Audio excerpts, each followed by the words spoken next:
ত্রয়োদশ জাতীয় সংসদ নির্বাচনের মাধ্যমে এমন একটি সরকার রাষ্ট্র পরিচালনা এসেছে যার ক্ষমতার ভিত্তি দেশের জনগণ।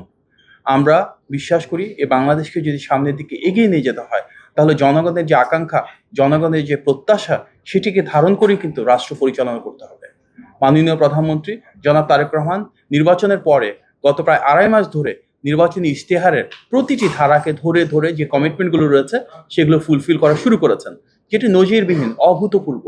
এবং উনি অনেক সময় ব্যয় করছেন নির্বাচনী প্রতিশ্রুতিগুলো বাস্তবায়নের জন্য।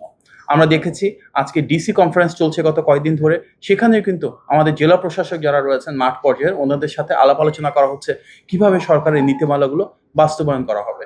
দীর্ঘদিন পরে আমরা দেখেছি এত প্রাণবন্ত একটা সংসদ, যেখানে আমাদের সংসদের সরকারি দলের সদস্যরা, বিরোধী দলের সদস্যরা মন খুলে খোলা মনে আলাপ আলোচনা করছেন। আমাদের যার যার এলাকার সমস্যাগুলো কি, সেগুলোর সমাধান কি, সেখানে সমালোচনা হচ্ছে, আলোচনা হচ্ছে। কিন্তু এই যে প্রতিটি রাজনৈতিক দলের সহাবস্থান, সাম্যাবস্থা, এটি কিন্তু আগামীর বাংলাদেশকে ধারণ করবে। আমরা চাই গণতান্ত্রিক প্রতিটি রাজনৈতিক দল, প্রতিটি রাজনৈতিক প্রতিষ্ঠান, প্রতিটি মানুষ যতক্ষণ পর্যন্ত মানবাধিকার থাকবে, আইনের অনুশাসন থাকবে, বাক স্বাধীনতা থাকবে, গণতান্ত্রিক মূল্যবোধ থাকবে, আমাদের ভিন্ন মত, ভিন্ন পথকে ধারণ করে কিন্তু আমরা এই বাংলাদেশকে সামনের দিকে এগিয়ে নিয়ে যেতে পারবো। মাননীয় প্রধানমন্ত্রীর দৃঢ় নেতৃত্বে আমরা দেখেছি কিভাবে আমাদের প্রতিটি পলিসি একদিকে যেমন কার্যকর হচ্ছে, তেমনি নির্বাচনে গণমানুষের যে প্রত্যাশা ছিল সেটিও কিন্তু প্রতিপালন হওয়া শুরু করেছে।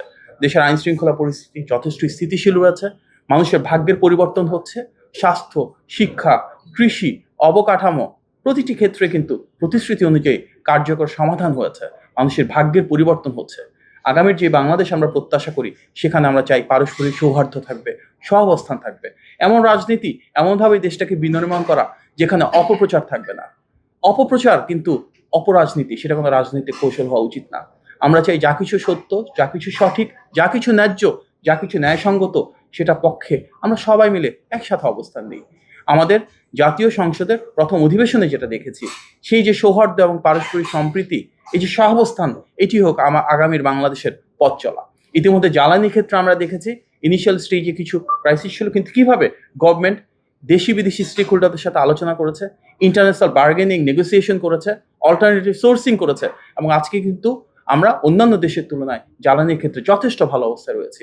অন্য যে কোনো দেশের তুলনায় আমাদের দেশে তেলের দাম যথেষ্ট নিয়ন্ত্রণে রয়েছে, সেখানকার ডিমান্ড অনুযায়ী সাপ্লাইটা আমরা স্থিতিশীল রেখেছি, এবং বৈশ্বিক অনেক চ্যালেঞ্জ থাকা সত্ত্বেও এভরি চ্যালেঞ্জকে আমরা এক একটা অপরচুনিটি হিসেবে নিয়ে ইনশাল্লাহ দেশটাকে সামনের দিকে এগিয়ে নিয়ে যাব। আমাদের মূল উদ্দেশ্য, মাননীয় প্রধানমন্ত্রী যেটি সংসদে বলেছেন, সবসময় বলেন, জনগণের স্বার্থ, জনগণের কল্যাণ। একটি নির্বাচিত সরকার হিসেবে আমরা দায়বদ্ধ জনস্বার্থের প্রতিফলন ঘটিয়ে বাংলাদেশের স্বাধীনতা, সার্বভৌমত্ব, জনগণের স্বার্থকে সর্বোচ্চ প্রাধান্য দেওয়া। সেই লক্ষ্যে একটি স্বচ্ছ, জবাবদিহিমূলক রাষ্ট্র ব্যবস্থা আমরা গড়ে তুলেছি, এবং ইনশাল্লাহ এই স্বচ্ছতা, জবাবদিহিতা এবং দায়বদ্ধতাকে ধারণ করে ইনশাল্লাহ গণ আকাঙ্ক্ষার প্রতিফলন ঘটিয়ে বিএনপি সরকার মাননীয় প্রধানমন্ত্রীর নেতৃত্বে এই দেশের প্রতিটি মানুষের জন্য সমৃদ্ধি এবং স্বনির্ভরতা নিশ্চিত করবার জন্য কাজ করে যাবে। আপনার সবাইকে অনেক ধন্যবাদ। আসসালামু আলাইকুম।